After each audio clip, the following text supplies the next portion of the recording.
कर्म भिन्न है चेतन क्षीर नीर की भांति।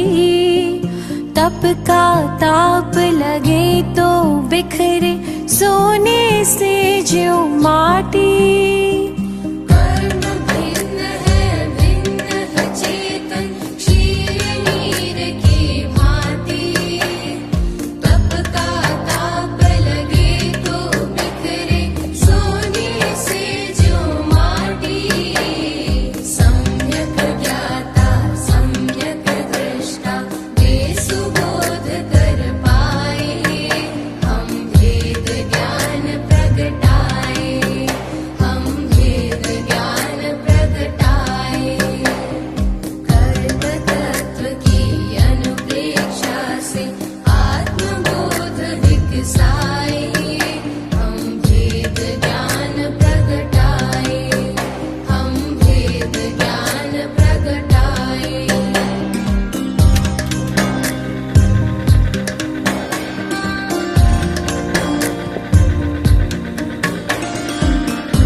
पुत्कल पाप भी पुत्कल कर्म भेद ये सारे।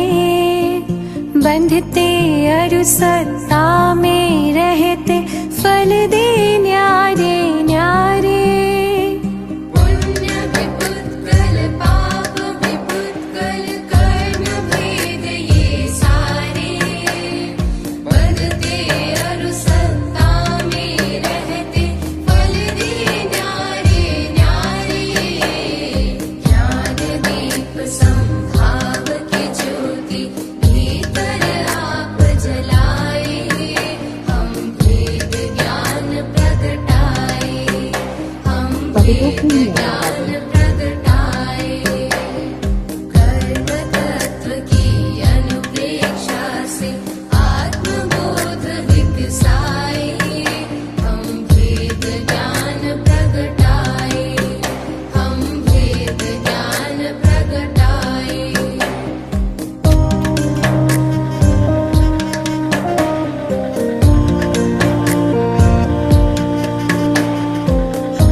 और मोह तमस का आत्मदेव पर डेरा। कर्म प्रज्ञप्ति को तुम जानो होगा शीघ्र सवेरा। राग द्वेष और मोह तमस का आत्मदेव पर डेरा। कर्म प्रज्ञप्ति को तुम जानो होगा शीघ्र सवेरा। सिंह सत्व के शाश्वत स्वामी शाश्वत धाम को पाए। हम भेद ज्ञान प्रगटाए, हम भेद ज्ञान प्रगटाए। कर्म तत्व की अनुपेक्षा से आत्मबोध विकसाए। हम भेद ज्ञान प्रगटाए, हम भेद ज्ञान प्रगटाए।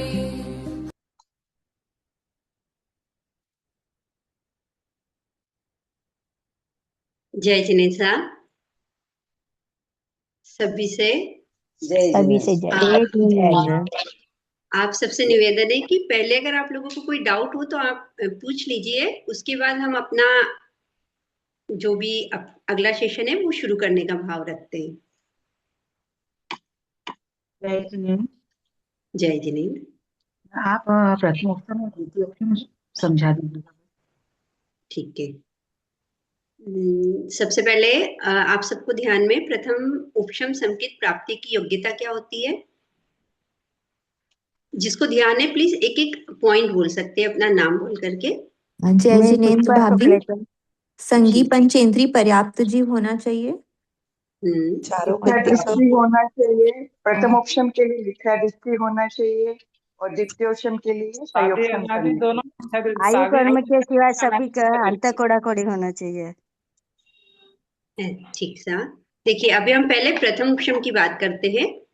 सन्नि पंचेंद्रिय पर्याप्त मिथ्या दृष्टि चारों गति के जीव। जी अनादि मिथ्या दृष्टि भी हो सकते हैं और सादी मिथ्या दृष्टि भी हो सकती है। अनादि मिथ्या दृष्टि होंगे तो उनको 26 प्रकृति की सत्ता होगी और उसी की अपेक्षा हमने अभी ये सारी प्रक्रिया को समझा है। यहाँ पे 7 कर्मों की स्थिति को अंता कोटा कोटि कर देते हैं आयुष्य कर्म को छोड़ करके। प्रथम उपशम संकेत प्राप्त करने वाले जो जीव होते हैं उनमें सबसे पहले होता है यथा प्रवर्तकरण। यथा प्रवर्तकरण में अध्यवसायों की पुनरावृत्ति होती है। इसको ऐसा समझ सकते हैं हम कि मान लीजिए कि पहले समय पे अगर किसी जीव के 5 से लेकर के किसी जीव नहीं मिच्छा पहले समय के अध्यवसाय स्थान अगर 5 से 100 तक है तो दूसरे समय पे 20 से लेकर के 150 तक अध्यवसाय स्थान हो सकते हैं यथा प्रवर्तकरण में। और तीसरा समय रहा तो वापस यहाँ पर हमारे 50 से लेकर के 200 तक के अध्यवसाय स्थान हो सकते हैं। अपूर्वकरण में हैं जी देखिए इसको ऐसा समझ सकते हैं आप कि एक जीव का अध्यवसाय स्थान एक ही रहेगा। मान लीजिए कि किसी जीव का भी अध्यवसाय स्थान 15 है। ये असत कल्पना से बता रही हूं मैं आपको, पर इसको समझना मोटा मोटा ऐसे ही है हमको। मान लीजिए किसी जीव का अभी अध्यवसाय स्थान यथा प्रवर्तीकरण के पहले समय पे 15 है, किसी का 5 हो सकता है और किसी का 100 भी हो सकता है। अब दूसरे समय पे वो ही जीव है तो जिसका 15 था उसका यहाँ पर कुछ भी 35 के आसपास होगा, क्योंकि प्रति समय अनंत गुनी विशुद्धि है तो वो 15 वाले अध्यवसाय स्थान पे नहीं रहेगा। लेकिन अगर कोई 5 वाला जीव है और वो दूसरे समय पे गया तो उसका अध्यवसाय स्थान 20 होने में कोई बाधा नहीं है।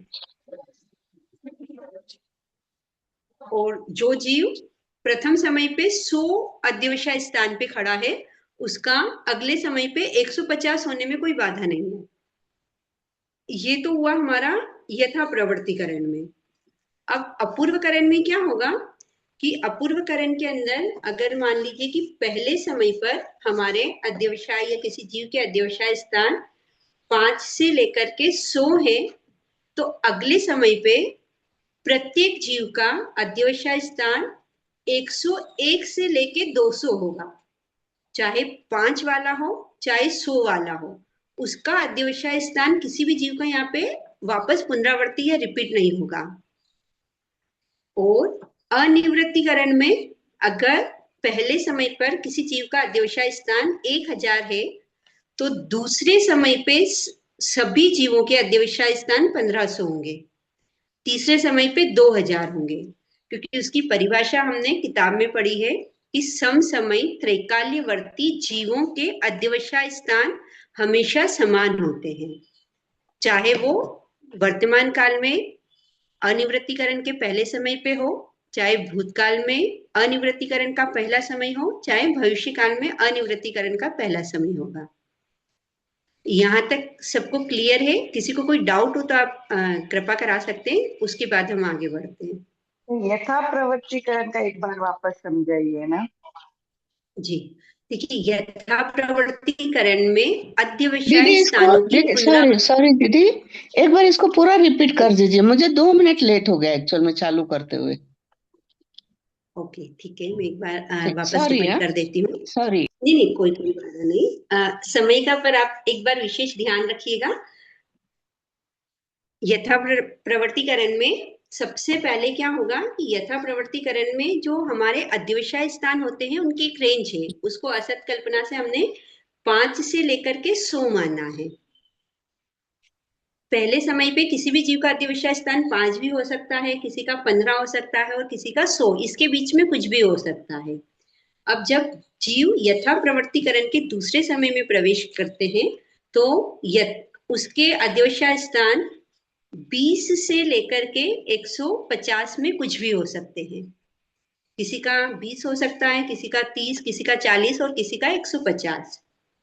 अपूर्वकरण में पहले समय पे अगर 5 से लेकर के 100 है तो दूसरे समय पे 101 मतलब उसमें पहले समय के कोई भी अध्यवसाय स्थानों का पुनरावर्तन मतलब रिपीटेशन नहीं होता है। अब दूसरे समय पे सारे अध्यवसाय स्थान नए होंगे, विशुद्धि उससे अनंत गुना होगी उसके पहले समय के उत्कृष्ट से भी। और हमारा अनिवृत्तीकरण की जब बात करते हैं हम, तो अनिवृत्तीकरण में सारे अध्यवसाय स्थान सेम होंगे, मतलब समसमयी त्रैकाल्यवर्ती जीवों के अध्यवसाय स्थान समान। पहले समय पे अगर 1000 है तो दूसरे समय पे 1500, तीसरे समय पे हमारे 2000, ऐसे कंटिन्यू हमारे अध्यवसाय स्थान सेम चलते रहेंगे। तो ये हमारा यथा प्रवर्तीकरण, अपूर्वकरण और अनिवृत्तीकरण। पहली बात करी हमने अध्यवसाय स्थान की। अभी क्लियर है सभी को यहाँ पे? जी मैं एक बार बोलती हूँ, देखिए मैं जो समझी वो सही है क्या? यथा प्रवर्तकरण मतलब जैसे कोई एक जीव है ना, प्रथम समय में 5 से 100 तक है उसके अध्यवसाय, तो दूसरे समय में उसके 20 से 150 हो गए। पहले समय पे 5 से लेकर 100 के बीच का कोई भी एक अध्यवसाय स्थान हो सकता है। हाँ 5 वही से तो सारे नहीं होंगे, एक जीव का एक समय पे कोई भी एक ही अध्यवसाय स्थान होता है। अब दूसरे समय पे गया तो उसका वापस नया होगा। 5 अगर पहले समय पे है तो दूसरे समय पे कुछ भी 20 से ऊपर ही होगा उसका, मतलब उसमें अनंत गुनी विशुद्धि के साथ अध्यवसाय बढ़ेंगे। अच्छा, तो ये सर्व जीवों की अपेक्षा से लेना है यो, मतलब वो दूसरा ये जीव होगा जो दूसरा समय में जो कहा है कि पहले समय की जो अध्यवसाय उससे हो सकते हैं, वो दूसरे जीव होंगे, राइट? जी जी मैडम जय जय जिनेंद्र जय जय जिनेंद्र जिनेंद्र सर, जय जिनेंद्र। इसमें हाँ क्या है, जैसे यथा प्रमाण में क्या है, रिपीटेशन होता है और रिपीट भी हो सकता है पहले वालों में से, और यह अपूर्वीकरण में पूरा रिपीटेशन नहीं होगा, नए होंगे।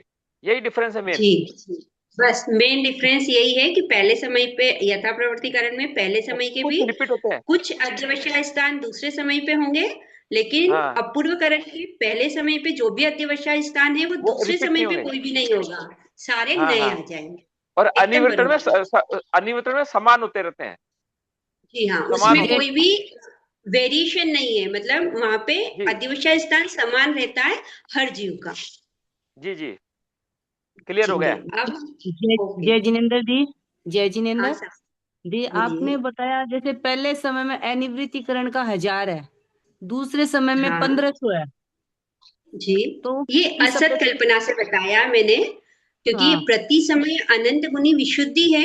अगर पहले समय पे अनिवृत्तीकरण में 1000 मानेंगे तो दूसरे हाँ समय पे उसकी अनंत गुनी विशुद्धि को हमने 1500 माना है, तो वहां पे अध्यवसाय स्थान का जो नंबर है वो 1500 बताया हमने। तो ऐसे मतलब विशुद्धि बढ़ती जा रही है उनकी।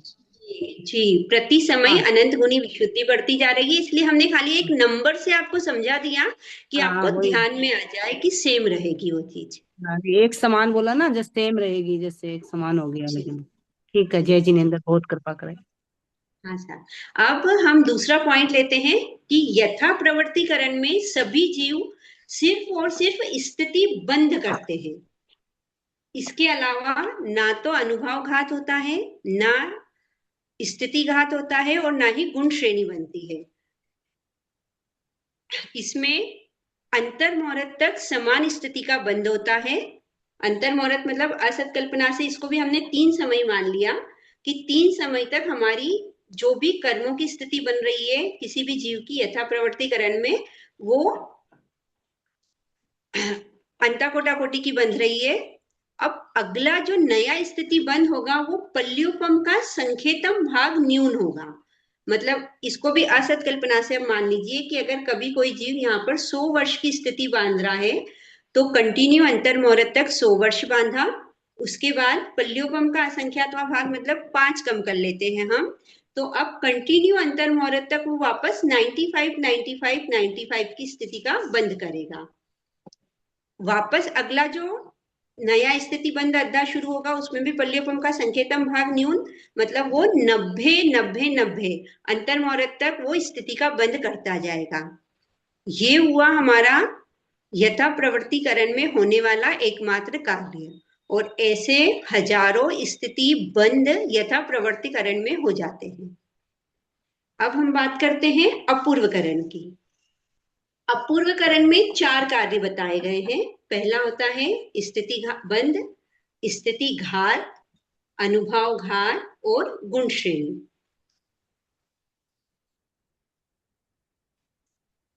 अब स्थिति घात क्या होता है कि हमारी आत्मा के साथ कर्म सत्ता लगी हुई है, इसको हम निषेक बोलते हैं। ये जो हमारी स्थिति है अंता कोटि की, उसमें से जो हमको घात्यमान कंडक को उठाना है वो या तो पल्योपम का संकेतम भाव होगा या पृथकत्व सागर प्रमाण होगा। इस फली को मतलब हम हर स्थिति स्थान में से दलिकों को उठाएंगे और स्थिति घात के द्वारा उसको निषेक में नीचे की तरफ डाल देते हैं। फिर दूसरी बार दूसरी फली को उठाया। ऐसा करते हुए अंतर मुहूर्त में हमने ये पूरी स्थिति को खत्म कर दिया। इसको बोला हमने स्थिति घात। स्थिति घात शुभ और अशुभ सभी प्रकृतियों का होता है। अब बात करते हैं हम अनुभव घात की। अनुभव घात सिर्फ अशुभ प्रकृतियों का ही होता है और अनुभव घात में सत्तागत सभी कर्म प्रदेशों का अनुभव घात होता है। मतलब स्थिति घात में क्या करा था हमने, एक कंडक लिया था और उसका घात किया था, लेकिन अनुभव घात में ये जितने भी हमारे अशुभ कर्म प्रकृतियों के दलिक रखे हैं उनमें रस है, उस रस को कम करना। तो ये रस हमारा पूरा निषेक में से कम होता है, तो इसको बोला जाएगा अनुभव घात। एक स्थिति घात में हजारों अनुभव घात किए जाते हैं। एक अनुभव घात करने का समय भी अंतर मुहूर्त होता है और एक स्थिति बंद और एक स्थिति घात का समय तुल्य होता है। चौथा कार्य है हमारा कि स्थिति घात के द्वारा जो हमने तुल्य का मतलब क्या हुआ? तुल्य होता है मतलब? तुल्य मतलब समान। जैसे जितना समय हमको एक स्थिति बंद करने में लग रहा है उतना ही समय हमको एक स्थिति घात करने में लगेगा। असत कल्पना से मान लीजिए कि हमने स्थिति बंद 3 समय का बताया था, तो 3 समय तक अगर स्थिति बंद हुआ है तो 3 समय में ये जो कंडक हमारा लिया हुआ है वो स्थिति का घात भी हो जाएगा। मतलब स्थिति बंद का समय और स्थिति घात का समय समान होता है। तुल्य मतलब समान होता है। दीदी घात में पूरा कंडक ही उठाना है? नहीं, पूरा कंडक एक साथ नहीं उठाया जा सकता है। अगर पूरा कंडक हम उठा पाते हैं तो हमारे को स्थिति घात में मात्र एक समय लगता। कैसे कि हमने ये पूरा बॉक्स उठा लिया, कंडक मतलब ये बॉक्स को उठा दिया आपने, तो एक समय में ही हमारा स्थिति घात हो जाता। अच्छा। पर ऐसा नहीं होता है। इसके अंदर प्रत्येक स्थिति स्थान से कुछ दलिकों को लिया काम करने की कैपेसिटी होती है ना, कि अगर हमको 100 किलो वजन उठाना है तो हम एक साथ नहीं उठा पाते हैं। पहले हम 10 किलो को उठा के अलग रखते हैं, फिर अगर थोड़ी कैपेसिटी बढ़ गई तो हम 20 किलो को उठा के अलग करते हैं। ऐसा करते करते हम अंतर मुहूर्त में वो पूरा निषेक या पूरा वजन या पूरे दलिक इनको करके अलग कर देते हैं। मैंने एक कंडक में एक अंतर मुहूर्त लगता है। जी हाँ, एक कंडक को घात करने में एक अंतर मुहूर्त लगता है। ठीक। अब जो गुण श्रेणी की बात कर रहे हैं हम, स्थिति घात के द्वारा जो हमने कर्म दलिकों को उठाया उनको गुण श्रेणी प्रारूप में जमाना। गुण श्रेणी प्रारूप का मतलब होता है कि पहले समय पे जितने दलिकों को डाला उससे असंख्यात गुना अधिक दलिक दूसरे समय पे, उससे असंख्यात गुना अधिक दलिक तीसरे समय पे, ऐसे गुण श्रेणी शीर्ष तक असंख्य गुणाकार रूप से हम दलिकों को डालते हैं। इसको बोला हमने गुण श्रेणी। स्थिति घात के द्वारा जो दलिकों को उठाया उनको असंख्य गुणाकार रूप से गुण श्रेणी शीर्ष तक जमाना, ये हमारा कहलाता है गुण श्रेणी। अब गुण श्रेणी में हम जो उदयमान प्रकृति होती है उसकी गुण श्रेणी तो हम नीचे से, जहां से इसकी प्रकृति का उदय है वहीं से बनाते हैं, लेकिन जो अनुदयमान गुण श्रेणी है उसको हम एक आवलिका छोड़कर जमाते हैं। क्योंकि उस आवलिका में तो उदयमान दलिकों के ही उदयमान दलिक ही रहेंगे। गुण श्रेणी जो अनुदयमान प्रकृति की होती है वो हमारी एक आवलिका के ऊपर से बनती है। यहाँ तक किसी को कोई डाउट हो तो आप पूछ सकते हैं। जय श्री ये ये मैम एक बार रिपीट करिए ना। संकेतम और असंकेतम का लॉजिक समझ नहीं आता। कभी कहीं पे असंकेतम बोला जाता है, कहीं पर संकेतम, क्यों ऐसा? देखिए ना, संकेतम का मतलब क्या हुआ, थोड़ा बड़ा हिस्सा। अच्छा ये बताइए, आपको ये 6 चीजें पता है कि अगर अनंतवा भाग होगा, असंकेतम भाग होगा और संकेतम भाग होगा तो कौन बड़ा है और कौन छोटा है? अनंत बड़ा है। असंकेतम बड़ा है। अनंत अनंत भाग बड़ा है। अनंत सबसे बड़ा बड़ा तो है। अनंत होगा।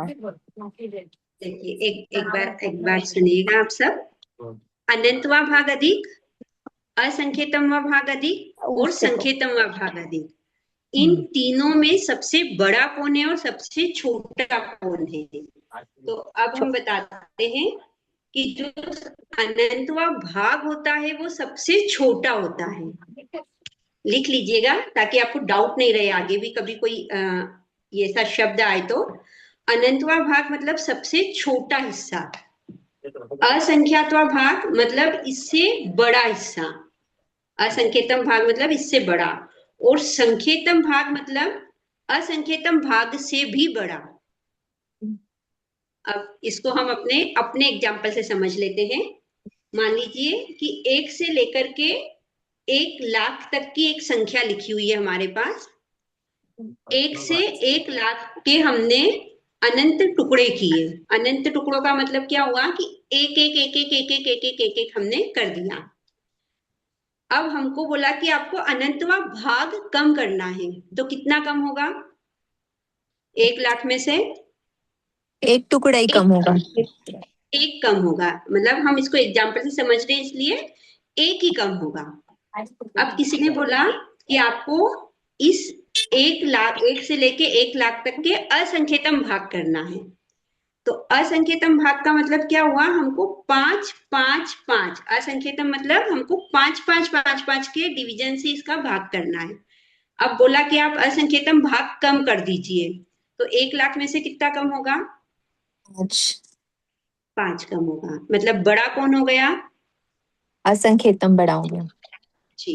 अब फिर बोला कि संकेतम भाग, तो 1 से लेकर 1 लाख के आपको 10 10 टुकड़े करना है और उसमें से आपको एक संकेतम भाग मतलब 10 कम कर देना है, तो 1 लाख में से कितना कम हो जाएगा? 10। 10। तो असंकेतम से भी संकेतम क्या हो गया? बड़ा हो गया। जी। तो सबसे छोटा भाग होता है अनंतवा भाग, उससे बड़ा होता है असंकेतम भाग और उससे भी बड़ा होता है संकेतम भाग। तो ये हमारे जो भी पूज्य ज्ञानी पुरुष है उन्होंने कृपा कराया है कि जो हमारा कंडक का माप है वो पल्योपम का संकेतम भाग और उत्कृष्ट पृथकत्व सागर प्रमाण, क्योंकि इतना बड़ा कंडक आपको घात करना है। और वहीं हमको जब गुण श्रेणी प्रारूप में बताया कि आपको दलिकों को जो जमाना है वो किस फॉर्म में जमाना है, तो असंख्य गुणाकार रूप से, तो ये तो बहुत ही बड़ा हो गया। कैसे हुआ अब इसको आगे समझ लेते हैं एक बार। ये विषयांतर है पर आपको समझ आ जाए इसलिए बता रही हूं मैं। संकेतम भाग के बाद आता है हमारा संख्य गुना, फिर आता है असंख्य गुना और फिर आता है अनंत गुना। मतलब सबसे छोटा था हमारा अनंतवा भाग और सबसे बड़ा क्या होगा हमारा? अनंत गुना। सबसे छोटा था हमारा अनंतवा भाग और सबसे बड़ा होगा अनंत गुना। ऐसा क्यों? हाँ ऐसा क्यों, अब इसको समझा देते हम कि हमने अभी 1 से 1 लाख तक की बात करी थी। वो तीनों चीजें आपको क्लियर हो गई कि अनंतवें भाग में 1 कम करना था आपको, असंख्यातवें भाग में 5 कम करना था और संख्यातवें भाग में आपको 10 कम करना था। जी। अब मैंने बोला कि 1 लाख का संख्यात गुना करना है, तो 1 लाख का संख्यात गुना का मतलब क्या हुआ? 1 लाख को डबल कर दीजिए। संख्यात का मतलब क्या होता है? डबल या डबल से ज्यादा। तो असत कल्पना से इसको हमने कितना मान लिया? 5 लाख कर दिया। 1 लाख का संख्यात गुना कितना हो सकता है? तो 5 लाख हो सकता है। अब बोला कि 1 लाख का असंख्यात गुना कर दीजिए। तो 1 लाख का असंख्यात गुना कुछ भी 50 लाख से ऊपर होगा। कितना होगा? ये असत कल्पना ही है, लेकिन समझाने के लिए एग्जाम्पल बता रही हूं मैं आप लोगों को। तो 50 लाख से ऊपर क्या हो जाएगा? असंख्यात गुना। और बोला जाए कि 1 लाख का अनंत गुना कितना होगा? तो वो होगा कुछ भी हमारा 1 लाख, हाँ 1 लाख करोड़ से ऊपर। कितना हो जाएगा? 1 लाख करोड़ से ऊपर। करोड़ से ऊपर हो जाएगा भाई। अनंतवा गुना हो गया ना, बहुत मतलब अनंत अनंत गुना। अनंतवा भाग। हाँ, अनंतवा अनंत भाग सबसे गुना। पहला था हमारा, जो एक कम करा था अपन ने। और अनंत गुना मतलब 1 लाख करोड़ हो जाएगा। ये असत कल्पना है, खाली नंबरिंग हमको समझने के लिए। क्लियर हुआ आप लोगों को? हाँ दी, क्लियर हो गया। जी हो गया जी। ठीक है। अब हम आगे बात करते हैं कि हमारा जो अपूर्वकरण है, उसमें ये 4 कार्य हो गए। अब जीव ने प्रवेश किया अनिवृत्तिकरण में। ठीक। अब जीव ने जब अनिवृत्तिकरण में प्रवेश किया, तो अनिवृत्तिकरण में ये चारों कार्य यथा विधि, मतलब जैसा चल रहा था, और अधिक स्पीड या अधिक विशुद्धि के साथ चलता रहता है। जब अपूर्व अनिवृत्तिकरण का बहुसंख्येतम भाग व्यतीत हो जाता है, तब जीव अंतरकरण करता है। अंतरकरण सिर्फ और सिर्फ मिथ्यात्व का होता है। मिथ्यात्व का अंतरकरण करने के लिए क्या करा जीव ने? कि ये जो निषेक है हमारा, उसमें से पूरे इसमें निषेक में दलीक रखे हुए हैं मिथ्यात्व के, इन दलीकों को खाली करा। कुछ दलीकों को ऊपर डाला और कुछ दलीकों को मिथ्यात्व के नीचे डाल दिया। अब ये जगह जो खाली हो गई, इस खाली जगह को बोला है हमने अंतर। क्या बोला इसको? अंतर। अंतर। अब जब हमारे जीव ने, किसी के भी जीव ने अंतरकरण कंप्लीट किया, तब भी अनिवृत्तिकरण का कुछ समय बाकी है। इसको मिथ्यात्व की प्रथम स्थिति और इसको मिथ्यात्व की द्वितीय स्थिति बोला जाता है। जब जीव ये कंप्लीट करने के बाद अंतर में प्रवेश करता है, तो जीव को प्रथम उपशम समकित प्राप्त होती है, चौथा, पांचवा या सातवां गुणस्थान मिलता है, और ऊपर त्रिपुंज बन जाता है। क्या बन जाता है? त्रिपुंज। अभी तक उस जीव के पास 26 की सत्ता थी, अब उसके पास समकित वेदनी की और सम्यक मिथ्यात्व वेदनी, इन दोनों की सत्ता आ जाती है, और जीव कहलाता है प्रथम उपशम समकित। यहाँ तक किसी को कोई डाउट है? ये दोबारा समझाओ। प्रीति जी, जी दीदी मेरे को गुण श्रेणी में पूछना था कि उदयमान प्रकृति का करता है ना गुण श्रेणी रचना, तो अनुदयमान का क्यों करता है वो? देखिए, स्थिति घात शुभ अशुभ सारी प्रकृतियों का होता है। अब स्थिति घात सात वेदनी का भी हो रहा है और असात वेदनी का भी हो रहा है, लेकिन एक समय पर जीव को या तो सात वेदनी का उदय होगा या असात वेदनी का उदय होगा। तो जो उदयमान प्रकृति होगी, अभी वर्तमान में अगर जीव को साता का उदय है, तो वो सात वेदनी के दलिकों को उदय समय से जमाएगा, और सात वेदनी का उदय है मतलब असात वेदनी का उदय नहीं है, तो असात वेदनी के दलिकों को एक आवलिका के ऊपर से जमाएगा। अच्छा, क्लियर है सा? हाँ। और एक ये पूछा था, ये जो असंख्य गुणाकार में करता है ना, तो रस तो कम हो गया, लेकिन उसके प्रदेश तो बहुत ज्यादा हो गए ना। प्रदेश तो बहुत असंख्य गुणाकार हो गए, तो प्रदेशों को भी तो भोगना पड़ेगा। हाँ, प्रदेशों को भोगना पड़ेगा, लेकिन प्रदेशों के अंदर अगर विपाक मतलब रस कम हुआ, तो वो हमको इतनी अनुभूति नहीं करवाएंगे, वो सहज ही निकल जाएंगे। इसलिए प्रदेश ज्यादा होना कोई बाधा नहीं है, रस की तीव्रता और मंदता के कारण ही जीव को अनुभूति ज्यादा होती है। इसलिए असंख्य गुणाकार रूप से अगर जमा भी दिए हैं तो प्रदेशों को अलग होने में बाधा नहीं होती कुछ भी। अच्छा जी। ठीक है। और ये पूछे थे कि ना प्रथमांश में D3 का उपसम होता है ना, इस कॉन्सेप्ट को थोड़ा क्लियर कर दीजिएगा ना। D3 का उपसम कैसे हुआ? हमारे पास तो जीव के पास तो खाली मिथ्यात्व की दलिक है ना, ये थोड़ा कॉन्सेप्ट क्लियर नहीं हुआ। देखिए, अब अंतरकरण में जैसे जीव ने प्रवेश करा था और यहाँ द्वितीय स्थिति में त्रिपुंज बनाया था, तो त्रिपुंज में क्या कौन कौन से दलिक हैं उसके पास? मिथ्यात्व के भी हैं, सम्यक मिथ्यात्व के भी हैं और संकित वेदनी के भी हैं। त्रिपुंज मतलब तीनों प्रकार के दलिक हैं। अगर इनका उपशम नहीं होगा तो ये क्या हो सकते हैं? आपके उदय में आ सकते हैं।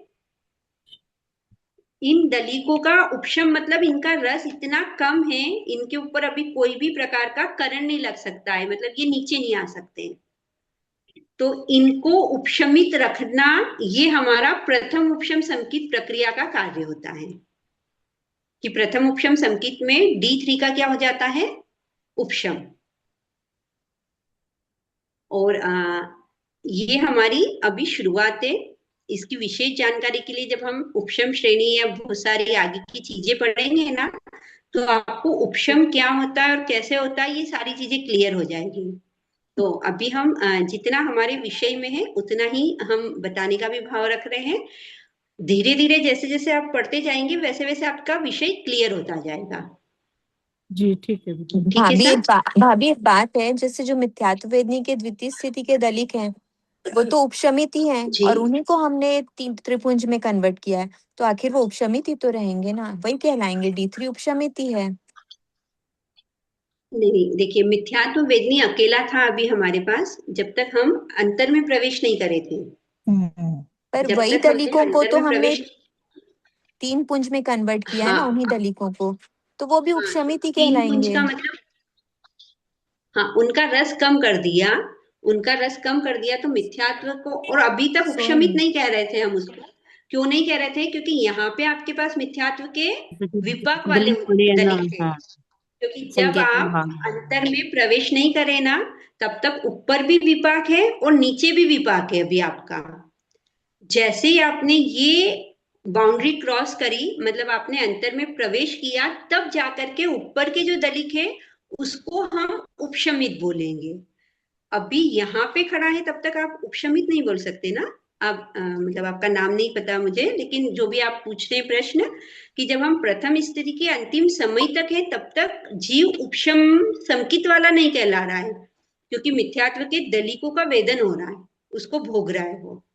जब वो अंतर में प्रवेश करेगा, ये वाली लाइन को हटा दिया मतलब भोग लिया, जब उसने अंतर में प्रवेश किया तब जाके यहाँ पे त्रिपुंज भी हुआ है और तीनों प्रकार के दलिकों का उपशमन भी हुआ है। क्लियर है सर? यानी अंतःकरण की जो प्रथम स्थिति के मिथ्यात्व के दलिक को पूरी तरह से भोग लिया और अंतर के प्रथम समय में प्रवेश किया, तब त्रिपुंज का उपशम हो गया, तो प्रथम उपशम प्राप्त हो गया। जी जी जी, बरोबर वही बात मैं भी कह रही हूँ कि ये जो प्रथम स्थिति हमने वेदन कर दिया।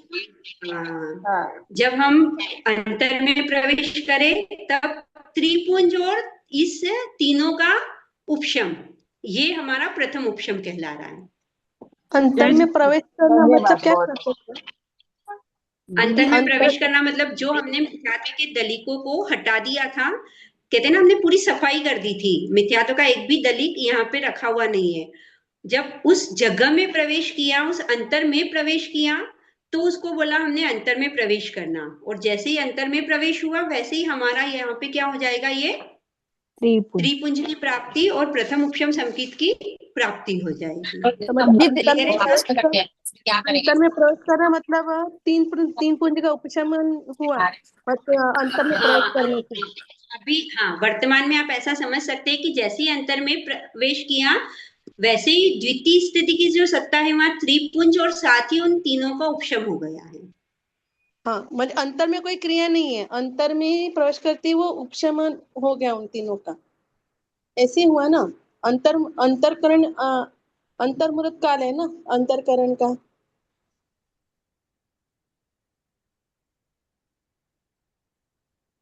दीदी आवाज नहीं आ रही दीदी प्रॉब्लम, उनका कोई नेट प्रॉब्लम है, वेट कीजिए।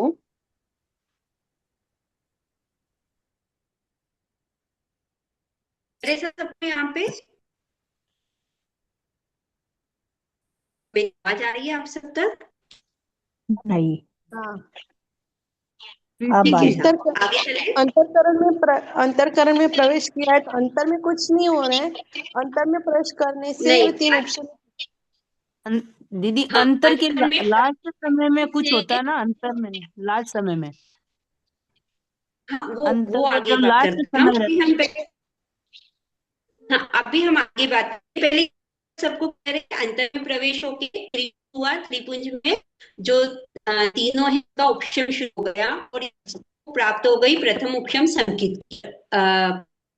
ये सबकी प्रोसीजर करते हैं अब। प्रीति जी, दी- ये है ना प्रथमोपशम के बाद चौथा, पांचवा, सातवां गुण स्थान प्राप्त करता है, तो वो छठा क्यों नहीं? देखिए, ऐसा महापुरुषों ने ऐसा बताया है कि जब जीव को विशुद्धि होगी तो प्रमत्त संयत बनेगा या अप्रमत्त बनेगा? अप्रमत्त। तो हाँ, तो अप्रमत्त संयत था, लेकिन अब क्या हुआ कि जब अंतर्मुहूर्त व्यतीत हो गया तब जीव को प्रथम भी चौथा पांचवा वॉइस ब्रेक हो रही है। आवाज नहीं साफ आ रही है, आवाज नहीं दीदी साफ आ आपका रही। नेटवर्क प्रॉब्लम आ रहा है शायद ठीक है, आप थोड़ा। एक बार में देख। अभी ठीक है? अभी आवाज आ रहा है मेरा? हाँ हाँ चलिए ठीक है। जब हम प्रथम उपशम संकित को प्राप्त करते हैं तो जीव की विशुद्धि अति विशुद्धि होती है, उस कारण जीव अप्रमत्त अवस्था को प्राप्त करता है। अगर कोई चीज मिल रही है और विशुद्धि के साथ मिल रही है तो हमको प्रमाद नहीं मिलेगी, क्या मिलेगी हमको? अप्रमत्त अवस्था। इसलिए जीव प्रथम उपशम संकित की प्राप्ति के समय चौथा, पांचवा और सातवां गुण स्थान मिलता है। लेकिन प्रथम उपशम संकित गुण आवाज नहीं आ रही, आवाज टूट रही है, वॉइस बहुत प्रॉब्लम ब्रेक लग हो रहा रही है। है। नहीं, उनका नेटवर्क प्रॉब्लम होगा शायद थोड़ा। ठीक है, मैं आवाज एक ब्रेक बार हो देख। रही है आपकी। दीदी एक बार आप निकल के ना वापस ज्वाइन हो जाइए। ठीक करती हूँ वापस से।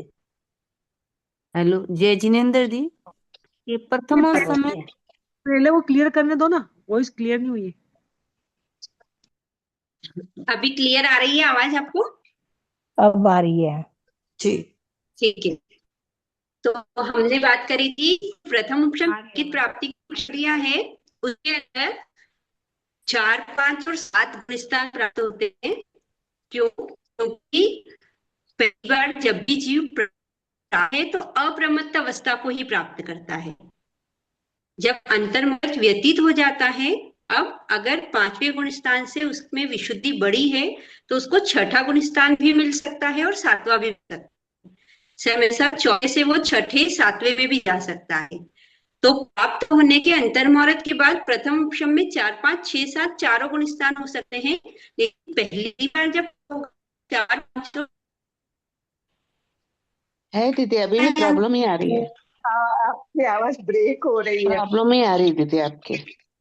अच्छा, एक मिनट, एक रुकिए, मैं देखती हूँ।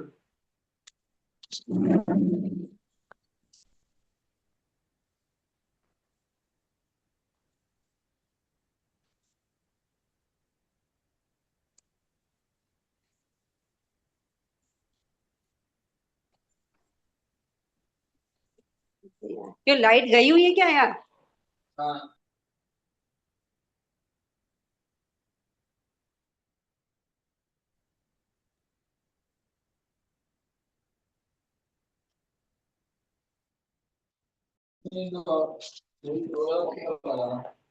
अब आपको आवाज आ रही है मेरी?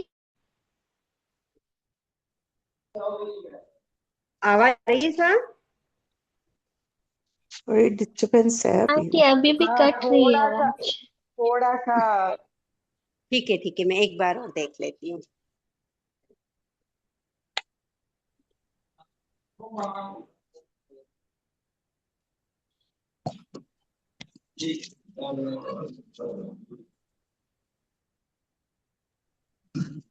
अब आवाज आ रही है आप लोगों को? हाँ जी आ हाँ रही बस कर रही है। तो रही है अभी। अभी क्लियर है आवाज? हाँ हाँ जी पर हाँ छठा क्लियर। गुणस्थान देखो वापिस समझ में नहीं आया, आपने सातवां तो समझ में आ गया और आप वापिस फरमा रहे ना छठा कैसे आएगा? हाँ ठीक है। छठा ऐसे आएगा कि जब जीवों को विशुद्धि होगी और चौथे से वो विशुद्धि के कारण पांचवा या छठा या सातवां तीनों प्राप्त कर सकता है, तो उसको क्या प्राप्त हो जाएगा उस समय? अंतर्मुहूर्त के बाद छठा भी मिल जाएगा। पहली बार अगर किसी जीव को प्राप्त करना है तो सातवां ही मिलेगा, लेकिन उसके बाद उसको तीनों मिल सकते हैं, चौथा, पांचवा, छठा या सातवां। तो ये उपशांत अद्दा को अंतर कर चौथे दिया से गया तो सातवें में जाएगा ना पहली बार, अगर चौथे से वो डायरेक्ट जाना है। चौथे से सातवें में जाने में बाधा नहीं है, पांचवे से सातवें में जाने में बाधा नहीं है। तो चौथे से लेके डायरेक्ट छठे में भी जा सकता है। मैडम जा सकते हैं ना, दूसरे से डायरेक्ट सातवें में जा सकते हैं। दूसरे से कभी भी सातवें में नहीं जाता है, दूसरे वाला चौथे पहले में जाता है। चौथे से सातवें में जा सकते हैं। पहले से डायरेक्ट आप सातवें में जा सकते हैं। तो पहले से जीव को कि हमारा जो प्रथम उपशम संकित की प्राप्ति की प्रक्रिया वो पूरा मिथ्यात्व अवस्था में हो रही है, पहले गुण स्थान में होगी, और जीव कहाँ पहुंच जाएगा? सीधा सातवें गुण स्थान में, मतलब अप्रमत्त संयत बन जाएगा। अच्छा तो आंटी यानी अंतर में प्रवेश करते ही उसको सातवां गुण स्थान प्राप्त हो जाएगा? हाँ हो सकता है, कोई बाधा नहीं। कोई मनुष्य होगा, प्रथम उपशम संकित की प्रक्रिया करी तो उसको सातवां गुण स्थान प्राप्त होने में कोई बाधा नहीं है, उसको डायरेक्ट सातवां मिल जाएगा। और उसके बाद अगर उसके परिणामों में मतलब उतार चढ़ाव रहा तो उसके बाद वो वाले गुण स्थान प्राप्त करेगा, है ना? अगर उसका उतार आ गया तो वो छठा भी प्राप्त कर सकता है, पांचवा, सातवें से नियमा छठे में ही आना पड़ता है जीव को। हाँ तो अगर आंटी कोई सॉरी आंटी आप बोलिए फिर मैं पूछती हूँ। ना कोई बात नहीं, बोलिए, आप बोलिए। नहीं आंटी अगर कोई तिरंज कर रहा है तो फिर वो या तो चौथे गुण स्थान में रहेगा या फिर पांचवें गुण स्थान में रहेगा। तो वो ही गुण स्थान वाले करेंगे, तो वो छठा और सातवां गुण स्थान उस तिरंज के भाव में तो प्राप्त नहीं कर सकता ना आंटी, तो वो वापस घूम के या तो चौथे या पांचवें में जाएगा या फिर वापस पहले में भी जा सकता है ना आंटी?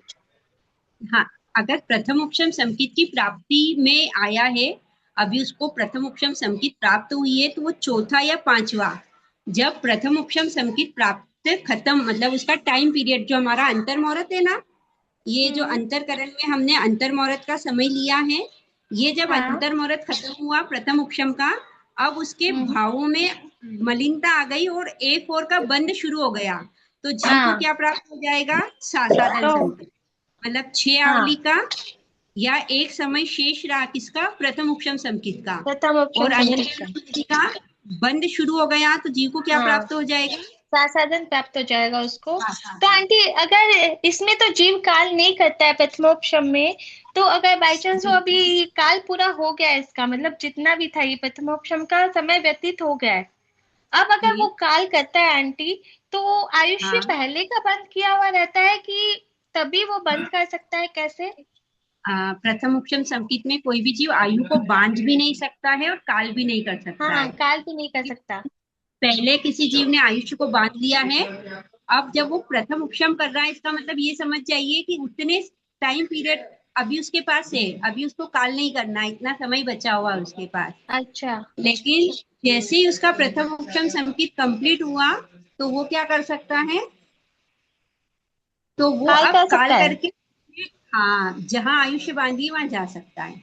हाँ तो इसमें शांति अगर उसने सासादन का किया है तो उसने ऑफकोर्स मिथ्यात्व का ही बंद किया है, उसने आयु का भी मिथ्यात्व की अवस्था में ही बंद किया है उसने, तो उसकी गति भी वैसी रहेगी ना? हाँ, लेकिन ना जहाँ जैसा बंद होगा, अभी हम इस विषय को बाद में करने का भाव रखते हैं, क्योंकि आप लोगों का अभी एग्जाम है, ये हमारा विषयांतर हो जाएगा। मैं ये पूरा बताने का भाव रखती हूँ जब भी अनुकूलता रही तब, कि कौन जीव कहाँ का आयुष्य बांध सकता है। है ना। हाँ अभी नहीं हमारा आंटी, विषय आप रह सिर्फ एक लाइन में यस और नो कर दीजिए, बाकी का आप बाद में बताइएगा क्योंकि ये थोड़ा सा डाउटफुल है हाँ इसीलिए। ओके ठीक है, कर सकता है, जैसा आयुष्य बांधा है वहां जाकर के वो काल कर सकता है, कोई बाधा नहीं हाँ है ना। और है ना आंटी, अगर उसने साधारण अवस्था के बाद मतलब वो चला गया है, उसके बाद ये प्रथमोपशम का काल भी व्यतीत हो चुका है, उसके बाद भी अगर वो अगर प्रथम उपशम समकित का काल कंप्लीट होगा तो ही वो मतलब उसकी 6 अविका में अनंत का उदय हो गया तो ही वो सासाधन में जाएगा, और सासाधन से नियमा वो मिथ्यात्व अवस्था में जाएगा। हाँ वो मिथ्यात्व में जाएगा, उसके बाद भी वो आयु का बंद कर सकता है ना आंटी। हाँ बिल्कुल बिल्कुल कर सकता। हाँ तो आंटी इसी में एक क्वेश्चन था मेरा कि जो द्वितीय उपशम कर रहा है छठे गुण सातवें गुण स्थान व्यक्ति, वो अगर सासाधन अवस्था को प्राप्त करते हैं तो आंटी और फिर मतलब उसमें तो काल कर ही सकते हैं ना, द्वितीय उपशम अवस्था में तो काल कर सकता है जीव। द्वितीय उपशम समकित अवस्था वाला जीव अगर सासाधन को प्राप्त करता है तो वो काल नहीं कर सकता है। अगर वो 4 से लेके 11 गुण स्थान में कहीं पे भी रहा तो वो काल कर सकता है, और उसका हमने क्लियर चार्ट बनाया है कि 8 से लेके 11 में अगर काल कर रहा है द्वितीय उपशम समकित वाला तो वो सर्वार्थ सिद्ध में जाएगा। हाँ 7वां वाला पहले देवलोक से 12 देवलोक तक 9 लोकांतिक और नवग्रह का अंतर विमान है। तो वही अगर वो सासाधन को प्राप्त करता है आंटी तो फिर तो द्वितीय उपशम वाला अगर सास्वादन को प्राप्त कर ले तो वो नियमा काल नहीं करता है। ऐसे अभी वो आगे के विषय में है लेकिन आपको डाउट नहीं रहे इसलिए मैंने बता दिया है। अच्छा काल नहीं करता, नहीं इसमें ऐसा लिखा हुआ था ना कि काल करता है तो उसमें अपर्याप्त अवस्था में और पर्याप्त अवस्था में दोनों में पाया जाता है। हाँ अपर्याप्त अवस्था देवलोक में पाया जाता है ना सास्वादन। वो द्वितीय उपशम वाला काल करके नहीं पाया जाता है।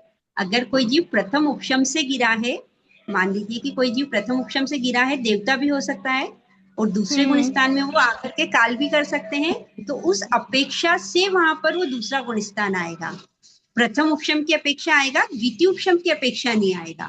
पर इसमें तो लिखा है आंटी द्वितीय उपशम सम्यक्त की जो वो प्रथमोपशम और द्वितीय उपशम का दोनों दिया है ना, समानता और भिन्नता, उसके अंदर पॉइंट है ना कि मनुष्य गति के जीवों में द्वितीय उपशम सम्यक्त पर्याप्त अवस्था में तथा देव गति के जीवों में अपर्याप्त और पर्याप्त, देखिए मेरी दोनों बात अवस्था में पाया जाता है। आप जो भी है एक बार बात सुनिए। इसमें ऐसा बताया गया है कि अगर द्वितीय उपशम समकित में काल करता है तो वो 35 वैमानिक के अपर्याप्त और पर्याप्त दोनों अवस्था में द्वितीय उपशम लेके पाया जा सकता है। लेकिन अगर द्वितीय उपशम वाला सास्वादन में चला गया तो वो वहां से काल नहीं करेगा और वो काल करके कहीं पे भी पाया नहीं जाएगा। अच्छा तो फिर ये काल ही नहीं करेगा और कहीं पे फिर उसकी गति भी नहीं, यानी उसका अगर आयु बंद भी किया है तो भी उसे सासाधन में नहीं जाएगा, वो काल नहीं करेगा है ना। आयु बंद कर रखा है तो वो या तो चौथे में काल कर सकता है द्वितीय उपशम वाला, या फिर अगर अब उपशम संकित खत्म हो गई तो फिर वो नीचे आकर के और मिथ्यात्व में आयु पूरी करके और काल कर सकता है। दूसरे में काल नहीं करेगा। उसमें काल नहीं करेगा, अवरोहण करते हुए वो काल कर जाएगा, जहाँ वो रुकेगा उधर काल कर सकता है वो, है ना आंटी। ये भी समझ सकते हैं सम्यक अवस्था में जीव पानी रखते। हाँ आंटी कृपा आंटी आपकी। हाँ कोई फायदा नहीं। चलिए तो अब हमारा द्वितीय उपशम के भी लगभग पॉइंट सेम ही है।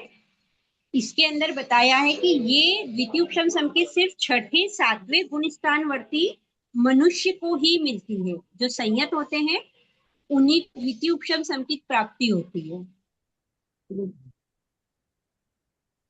अब ये जीव जो अभी हमने अंतर बताया, पहले हमने प्रथम उपशम में सिर्फ मिथ्यात्व का अंतर बताया, लेकिन यहाँ पर तीनों का अंतर होता है, समकित वेदनी, मिथ्यात्व वेदनी और सम्यक मिथ्यात्व वेदनी का।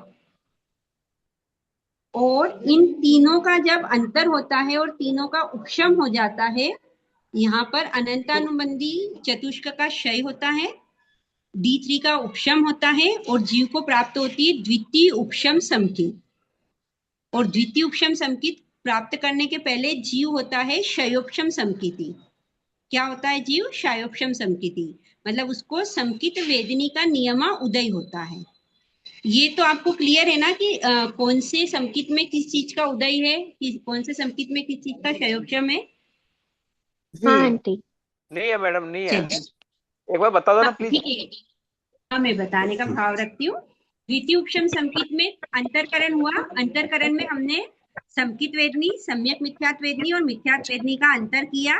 अंतर में ये जगह पूरी खाली हो गई और यहाँ पे द्वितीय स्थिति में तीनों के निषेध में क्या हो गया, ये उपशम हो गया और ये प्राप्त हुआ छठे सातवें गुणस्थान की संयुक्त। अब जब जीव ने द्वितीय उपशम संकित प्राप्त करी तो ये प्राप्त करने वाला व्रज ऋषभ नारद सनन वाला होना चाहिए, अचरम शरीरी वाला ही होता है। अगर बद्ध आयु होगी तो वैमानिक की आयु का ही बंधा हुआ होता है और अंतर मुहूर्त के बाद जीव उपशम श्रेणी का आरोहण करता है और 11वें गुणस्थान तक वो जीव आरोहण करता है। द्वितीय उपशम संकित में जीव काल कर सकता है, काल करेगा तो कहाँ जाएगा ये अभी हमने बात कर ली है पूरी। और द्वितीय उपशम संकित वाला जीव काल करके 35 वैमानिक के अपर्याप्त और पर्याप्त सभी में जा सकता है। अब चलिए अब हम बात कर लेते हैं एक बार इन शॉर्ट कि अगर कोई जीव दीदी प्लीज सभी अनम्यूट कर लीजिए ना बीच बीच में। छायोपसम संकित क्या होती है? छायोपसमिक क्षयोपशम दर्शन सप्तक को क्या होता है ये ध्यान में आपको? हाँ, A4D3। हाँ, अनंतानुबंधी चतुष्क और दर्शन त्रि। तो जिस संकित में अनंतानुबंधी चौक और संकित वेदनी और संकित वेदनी का नियमा उदय और मिथ्यात्व वेदनी और सम्यक मिथ्यात्व वेदनी का क्षय या क्षयोपशम कुछ भी हो, उस संकित को बोलते हैं हम क्षयोपशम संकित। छह प्रकृति का मतलब 4 का तो 6 ही हो गया, 2 प्रकृति का 6 या A4 का तो इन 6 प्रकृति का क्षयोपशम मतलब क्षयोपशम भी हो सकता है और क्षय भी हो सकता है। लेकिन जो हमारी संकित वेदनी है उसका नियमा क्या रहेगा? उदय रहेगा। इसको बोलते हैं हम क्षयोपशम संकित। कृपा करें। ये जो मिथ्यात्व वेदनी और सम्यक मिथ्यात्व वेदनी की जो एकावलिका शेष रहती है द्वितीयोपशम सम्यक्त्व में, ये क्या मतलब सम्यक्त्व वेदनी के प्रदेशों के साथ प्रदेशोदय से निकल रही है क्या आंटी? हाँ, ये प्रदेश उदय के साथ ही निकलेगी क्योंकि संकित वेदनी का उदय है तो जिसका उदय रहता है उसके साथ बचा हुआ सारा प्रदेश उदय से बाहर हो जाता है। हाँ, और उसका अंतर अगर पहले भी क्रिएट हो रहा है दोनों का तो भी कोई फर्क नहीं पड़ने वाला है, उसका क्रिएट होने के बाद ही वो द्वितीयोपशम में प्रवेश करेगा, है ना? जी जी जी, मतलब जैसे ही हमारा संकित वेदनी कंप्लीट हुआ, उसका वेदन पूरा हुआ, अब सारे जैसे हमने बोला था कि अंतर में जगह खाली हो गई है, तो ये सबकी जब जगह खाली हो गई, ये पूरा कंप्लीट होके यहाँ प्रवेश हुआ, तब जाकर के जीव द्वितीय उपशम संकिति कहलाएगा। हाँ तो हाँ ठीक है आंटी। हाँ ठीक है। तो प्रीति जी पहले बीच में डायग्राम में एक और था ना? हाँ मेरा जय जिनेंद्र साहब, मेरा क्या था, अनंतानुबंधी चौक जो एक बार सही होने के बाद वापस बंद हो सकता है क्या? हाँ हो सकता है। अनंतानुबंधी ही एक ऐसी प्रकृति है जो क्षय होने के बाद वापस आ सकती है। हम बहुत से जगह इसको विसंयोजक भी बोला जाता है। हम बोलते हैं ना कि अनंतानुबंधी की विसंयोजना कर दी, मतलब एक बार उसको सत्ता से खत्म कर दिया, लेकिन जब भावों की मलिनता आई, परिणाम गिरे और जीव दूसरे स्थान में आया, तो वो जीव वापस अनंतानुबंधी का बंद कर लेता है और एक आवलिका बाद उसका उदय आ जाएगा। हाँ, अगर जो क्षय करके आया है उसका एक आवलिका के बाद उदय आ जाता है। तो इसमें से एक डायग्राम हटाया तो उसका कोई रीजन रहा क्या? जैसे द्वितीयोपशम में पहले अंतर एक आवलिका और सम्यक वेदनी का एक अंतर मुहूर्त था, फिर पहले एक आवलिका के बाद स्थिति बताई थी पहले के कोर्स में, अभी ये एक आवलिका वाला हटा के अंतर मुहूर्त कर दिया, तो इसका कोई रीजन? नहीं, वो रीजन कुछ भी नहीं है। एक्चुअली क्या है कि ये जो अंतर मुहूर्त है ना, ये संकित वेदनी की स्थिति है। अब इन दोनों का तो एक आवलिका भोग लिया, तो उसके बाद भी अंतर मुहूर्त तो बचे ही है ना। आप इसको नहीं भी बताएंगे तो कोई बाधा नहीं है, क्योंकि हमको समकित वेदनी का पूरा अंतर्मुहूर्त भोगने के बाद ही क्या प्राप्त होने वाला है, द्वितीय उपशम। इसलिए संभावना वो एक्स्ट्रा होगा तो उसको हटा दिया गया है यहाँ से। तो इनको बताने की जरूरत ही नहीं पड़ी फिर मिथ्यात्व वेदनी और सम्यक मिथ्यात्व वेदनी हाँ, की कावली, क्योंकि उनकी एक आवलिका तो वैसे भी स्त्रीमुख संक्रमण से बाहर भोग करके हटा दी जाती है, इसलिए उसको बताने की आवश्यकता नहीं, वो उस अंतर्मुहूर्त में ही ऐड हो जाती है हमारी। दीदी चौथे पांचवें सातवें गुण स्थान का बात किए ना प्रथम उपशम में, तो ऐसा कोई नियम है क्या कि तिर्यंच नरक वाला जीव या तिर्यंच वाला जीव चौथे पांचवें में जाएगा? नहीं, नरक वाला, एक बार सुनिए, नरक वाले जीव को सिर्फ चौथा ही गुण स्थान मिलेगा, देवता वाले जीव को सिर्फ चौथा ही गुण स्थान मिलेगा, तिर्यंच को चौथा और पांचवा दोनों मिल सकता है, मनुष्य को चौथा, पांचवा और सातवां तीनों मिल सकते हैं। अच्छा, क्योंकि हम आपको संभावना ध्यान ही होगा कि नरक में और देवता में 1 से लेके 4 गुण स्थान नहीं होते हैं, तिर्यंच में 1 से लेके 5 होते हैं और मनुष्य में 1 से 14 तक होते हैं। तो जिसके समकित में जितने गुण स्थान हो सकते हैं, नरक और देवता के तो सिर्फ चौथा ही होगा, तो उनको चौथा ही मिलेगा, इससे ना तो वो ऊपर जा सकते हैं और ना नीचे आ सकते हैं। तिर्यंच को चौथा और पांचवा दोनों हो सकता है और मनुष्य को 4, 5 और 7 तीनों हो सकता है। ठीक है सर? जी ठीक है दीदी, धन्यवाद, ये पहली बार पता चला। हाँ, दीदी लास्ट ईयर का पेपर एक बार आप ग्रुप में डाल सकते हैं क्या? नहीं तो पहले छठा था, तो फिर छठा तो मनुष्य को प्राप्त हो सकता था ना। अभी शायद मैंने जो बोली थी लाइन कि अगर पहली बार किसी चीज की विशुद्धि के साथ प्राप्त हो रहा है ना, तो एकदम अच्छा मिलेगा ना, बेस्ट मिलता है हम लोगों को, क्योंकि ऑलरेडी वो पांचवें गुण स्थान में तो है ही है ना। हाँ, ऐसा भी मान सकते हैं ना आंटी? क्या जब वो ये क्रिया कर रहा है तो इसके परिणामों की विशुद्धि हो ही रही है ना आंटी, वो प्रथमोपशन सम्यक्त्व को प्राप्त कर रहा है, तो पांचवें गुण स्थान तक तो वो ऑलरेडी पहुंचा ही होगा, तभी सातवें में गया है ना। नहीं, चौथे से भी तो सातवें में जा सकता है ना, और पहले से भी डायरेक्ट, वो तो 1st to 7th ही बताया ना अपन ने, तो हाँ, तो पहले से डायरेक्ट सातवें में भेज रहे हैं ना, इसलिए वो अप्रमत्त नहीं बन करके, प्रमत्त नहीं बन करके अप्रमत्ति बनेगा। इसलिए अगर संयत अवस्था में, क्योंकि श्रावक का तो हमारा एक ही गुण स्थान है, सम्यक दृष्टि का भी चौथा ही गुण स्थान है, लेकिन साधु जी का 6 और 7 है, तो छठे और सातवें में सबसे अच्छा कौन सा है, तो अप्रमत्त है, तो इसलिए उनको सातवां मिलेगा। ओके, कृपा करें। एक बार वो दीदी बताए थे कि पहले समय में उसके परिणाम इतने विशुद्ध रहते हैं कि वो फर्स्ट से डायरेक्ट सातवां में ही जाता है।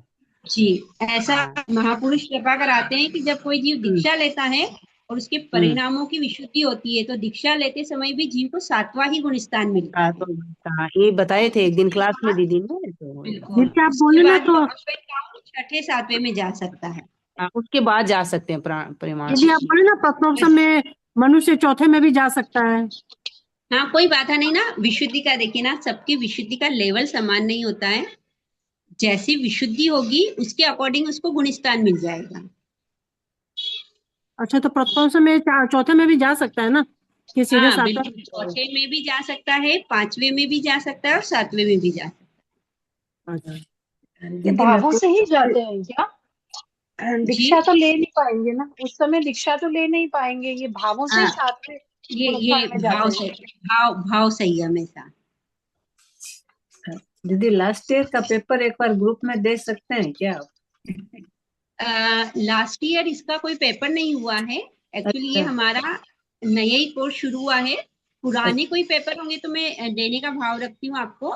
हाँ, तो थोड़ा क्या हो जाएगा हम लोगों को कि पेपर किस तरह का आएगा, जो मैं भाव रखती हूँ, कोई पुराने पेपर होंगे तो मैं आप लोगों को देने का भाव रखती हूँ। ठीक। और ये एग्जाम कब होंगे मैडम? एग्जाम कब होंगे? एग्जाम का टाइम, एग्जाम कब होंगे मैडम? एग्जाम 21 दिसंबर को है हमारा, और समय लगभग 1 से 4 के बीच का रहेगा। दीदी पेपर सेंटर से आएंगे ना? एग्जाम का अभी कोई वो मैसेज तो आया नहीं दीदी? का एग्जाम का मैसेज डल गया है भैया, और नहीं डला है तो मैं भाव रखती हूँ एक बार डालने का। 21 को एग्जाम है, ये मैसेज कब से डल चुका है, और अगर नहीं आप तक आया था लेकिन दोबारा कंफर्म नहीं हुआ था, इसलिए मैं कहता नहीं, 21 का पेपर। हाँ साहब बोलिए। भावों से संयम में माता मरुदेवी का उदाहरण लिख सकते हैं हम लोग। हाँ, कोई बाधा नहीं है, लिख सकते हैं। जय जिनेंद्र, अभी एग्जाम तक नहीं दे पुस्तकें पाओगे नहीं तो पहुंची बाद है में कई दे जगह। सकते हो क्या? देखिए, भाव अब ऐसा रखिए कि एग्जाम देंगे ना तो हमारा चितारना हो जाता है। कोई अति विशेष कोई कारण है जिसके कारण नहीं दे पा रहे हैं, तो जो हमारी टीम है, आप उनसे पर्सनल एक बार बात कर सकते हैं, या आप मुझसे क्लास के बाद बात कर सकते हैं। तो मैं भाव रखती हूँ आपको बताने का, लेकिन कोशिश करना है कि अगर हमारी थोड़ी भी अनुकूलता है तो हम एग्जाम अवश्य दें। नहीं, मेरी अनुकूलता नहीं है, मैं बाहर जा रही हूँ, आउट ऑफ जा रही हूँ, मेरी अच्छा, वहाँ ठीक है, मैं अनुकूलता बात नहीं है। करने का भाव रखती हूँ आपसे अभी क्लास के बाद। ठीक आंटी है, जय मेरा हिंद। एक प्रश्न और था, उदीरना से था। जी ये जो बोलिए। मोहनीय क्रम में जो उपशमक श्रेणीवर्ती जीव होते हैं, वो जीव मतलब जो लिखा है मैं आपको पढ़ के बता रही हूँ। जीव के 10वें गुणस्थान का काल एक आवलिका शेष रहने पर मोहनीय क्रम की स्थिति सत्ता अधिक होने पर भी जीव मोहनीय क्रम की उदीरना नहीं करता है। इसका क्या रीजन है आंटी? एक आवलिका शेष रहते तो ठीक है कि उदीरना रुक जाएगी, उसकी सत्ता अधिक है तो वो उसका उपशम कर देता है क्या आंटी उस वक्त? हाँ, उपशम की प्रक्रिया चल रही है, और अपन कहते हैं ना कि कोई भी काम करने के कुछ समय पहले हमको क्या करना पड़ता है, पुरानी चीजों को रोकना पड़ता है, तब जाकर के ही हमारा वो काम हो पाता है। तो अब हमको 11वें गुणस्थान में तो पूर्ण रूप से उपशम करना है इसका, मोहनी कर्म का। तो हमको 10वें गुणस्थान में इसकी उदीरना रोकना पड़ेगी। अच्छा। चाहे सत्ता ज्यादा है तो भी हमको, क्योंकि हमको अगला स्टेप क्या है हमारा कि 11वें गुणस्थान में प्रवेश करते ही हमको सारे कर्मों सारे मौनी का क्या हो जाएगा, पूर्ण रूप से उपशम हो जाएगा। तो उस प्रोसीजर के लिए हमको यहाँ पे एक आवलिका पहले क्या करना पड़ेगा, इसकी उदीरना को रोकना रहेगा। तो आंटी ये जो उपशमन के 10वें गुणस्थान के चरम समय से स्टार्ट कर देता है आंटी?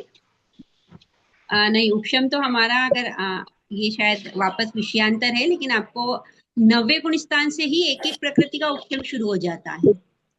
अच्छा। उपशम की प्रक्रिया तो 9वें से शुरू हो जाती है, लेकिन हाँ 10वें में कंप्लीट काम होता है, और 11वें में पूर्ण रूप से जीव उपशांत कहलाता है। मतलब सारी चारित्र मौनी की 21 प्रकृतियों का क्या हो जाता है, उपशम हो जाता है। एंटर होते हो जाता है ना 11वें गुणस्थान में, एंटर होते ही हो जाता है ना ये काम तो आंटी? बिल्कुल बिल्कुल। हाँ तो फिर जय जिनेंद्र दीदी। तो इसीलिए आंटी की, इसीलिए ये बोला गया था कि एक आवलिका शेष रहने पर भी मोहनीय क्रम की स्थिति की सत्ता अधिक होते हुए भी वो रोक देता है उसको, है ना? रोक देता है। जी जी, ये लाइन इसी एक आवलिका तो उदीरना रुक ही जाती है ना, ये तो नियम है ना। लेकिन कब रुकती है सा, जब उदय तो आवलिका सत्ता है तो दलित नहीं बचते हैं तब। नहीं, जैसे कुछ कारण उसका कारण हमें नियम है ना दीदी, कि जैसे 11वें में जाता ही सत्ता है परंतु उदय नहीं है, और उदयमान प्रकृतियों का ही वो उदीरना होती है। जी हाँ, है ना। देखिए, हाँ हाँ, आप जो कह रहे हैं ना, मैं एक बार थोड़ा सा इसको क्लियर कर देती हूँ ताकि डाउट नहीं रहे आप लोगों को। ये जो हमारा उदीरना का प्रोसीजर क्या है, कि ये हमारी उदय आवलिका है, इसके बाहर जितने भी दलित हैं जब तक ये रहेंगे तब तक उदीरना चलेगी। अब ये एक आवलिका किसकी बची हुई है, 10वें गुणस्थान की अंतिम आवलिका बची है। अभी यहाँ पे मोहनी कर्म की सत्ता रखी हुई है, लेकिन एक आवलिका के बाद जब वो 11वें में प्रवेश करेगा तब ये क्या हो जाएंगे, पूर्ण रूप से उपशांत हो जाएंगे। तो यहाँ बोला जा रहा है कि 10वें गुणस्थान में स्थिति इतनी सारी रखी हुई है अभी भी, किसकी, उदयमान प्रकृति की, लेकिन यहाँ पे संजुलन लोभ की उदीरना रुक जाती है एक आवलिका पहले। स्थिति इतनी है, दली कितने रखे हुए उदय आवलिका के बहिर्भूत, उसके बाद भी रुक जाती है। तो क्यों, क्योंकि 11वें गुणस्थान में जीव को क्या करना है, पूर्ण रूप से उपशांत करना है, उपशम करना है। तो इन दलिकों को अभी से रोक दिया, क्योंकि यहाँ पे इतना समय उसको पूरा इन दलिकों को उपशांत करने में लगेगा। अगर ये नीचे आते रहेंगे तो उदीरना चलती रहेगी, और उदीरना चलती रही तो हम 11वें गुणस्थान वाला वो प्रोसीजर नहीं कर पाएंगे। इसलिए एक आवलिका पहले क्या रुक जाएगी, यहाँ पे उदीरना रुक जाएगी।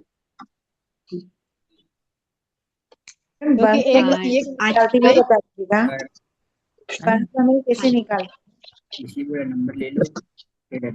चलिए, इसका आज का समय हो गया, एक्चुअली मुझे भी एक मीटिंग में आज जाना है, तो मैं भाव रखती हूँ कल हमारा 8 से 9 क्लास रहेगा रात को। तो उसमें आपकी सब जिज्ञासाओं का समाधान करने का भाव रहेगा।